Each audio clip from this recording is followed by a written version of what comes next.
नमस्कार, माधुर रेसिपीमध्ये पुन्हा एकदा खूप मनापासून स्वागत। तर आज आपण मस्त असं मुलांच्या आवडीचं सोया चिली सॉस कसं बनवायचा हे बघणार आहोत। आणि ही रेसिपी ना खूप पौष्टिक आहे, मुलांसाठी खूप हेल्दी आहे।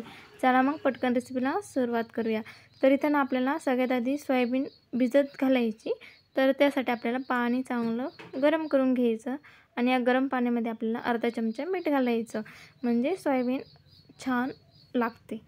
आता ना यामध्ये आपल्याला सोयाबीन घालायचे आणि मिक्स करून घ्यायचं आणि याला ना 5 मिनिटासाठी याला असंच भिजत ठेवायचं। आता ना हे 5 मिनिटानंतर ना असं चांगलं मस्त असं फुलून येतं। हे बघा, हे पूर्णपणे आता भिजलंय। आता यातलं एक्स्ट्राचं पाणी काढून घ्यायचं आणि सोयाबीन अशी हाताने पिळून यामध्ये घ्यायची। आता ना इथं एक कांदा चिरलाय, एक टोमॅटो, ढोबळी मिरची आणि थोडीशी कोथिंबीर आणि 2 ते 4 लसणाच्या पाकळ्याचे तुकडे करून घेतले। आता ना आपल्याला यामध्ये तेल गरम करायचं। 2 चमचे तेल गरम झालं त्यामध्ये आपल्याला जिरं घालायचं। जिरं चांगलं फुललं की अर्धा चमचा हळद घालायची।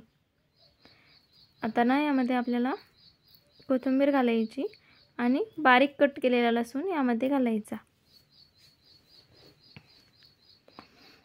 आता ना हा लसूण चांगला तळून घ्यायचा, म्हणजे छान अशी टेस्ट येते।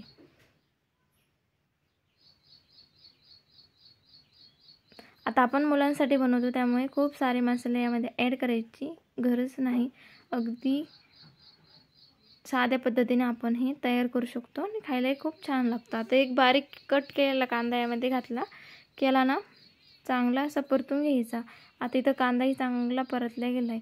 आता ना यामध्ये आपल्याला सोया चंक्स घालायचे आणि हे चांगले परतून घ्यायचे, म्हणजे यामध्ये राहिलेलं एक्स्ट्राचं पाणी पूर्णपणे निघून जाईपर्यंत परतून घ्यायचे। नाही तर मग काय होतं, आपण खाताना ना ते पाणी लागतं ना थोडंसं, मग त्याची टेस्ट चेंज झाल्यासारखी वाटते। त्यामुळे याला ना आधी आपल्याला यामध्ये चांगलं परतून घ्यायचं आणि बाकीचे टोमॅटो ते आपल्याला नंतर यामध्ये ॲड करायचे। आता हे चांगलं असं खरपूस आणि लाल होईपर्यंत याला परतून घ्यायचं।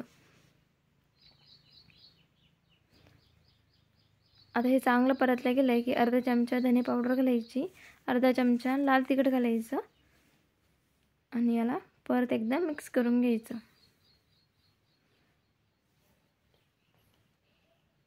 आता हे सगळं असं चांगलं मिक्स झालं की यामध्ये ना आपल्याला टोमॅटो घालायचं आहे आणि यामध्ये मीठ घातलं होतं बरं, आपण ना भिजवताना मीठ घातलं होतं, नंतर मी थोडंसं मीठ घातलं होतं। आणि आता एक कच्चा टोमॅटो घ्यायचा, थोडासा कच्चा असलेलाच, आणि शिमला मिरचीचे तुकडे असे बारीक करून घेतले आणि कोथिंबीर घालायची, म्हणजे चांगलं मस्त असं कलरफुल दिसतं आणि मुलांना खायलाही मजा येते।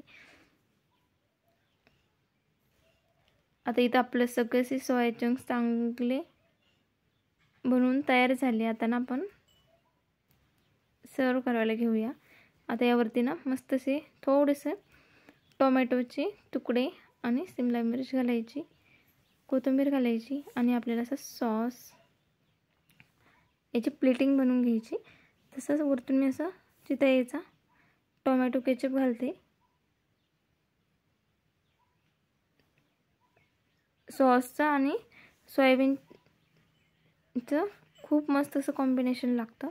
आता अशी क्रेश ओढून घेते, म्हणजे कसं मुलांनाही अशी प्लेटिंग छान बघून ना खायला हे आवडतं।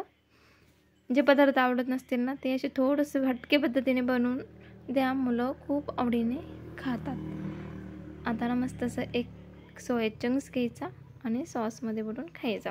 आणि तुम्हालाही जर आवडली असेल ना ही रेसिपी तर व्हिडिओला एक लाईक नक्की करा आणि अजूनही चॅनलला सबस्क्राईब केलं नसेल तर चॅनलला सबस्क्राईब करा।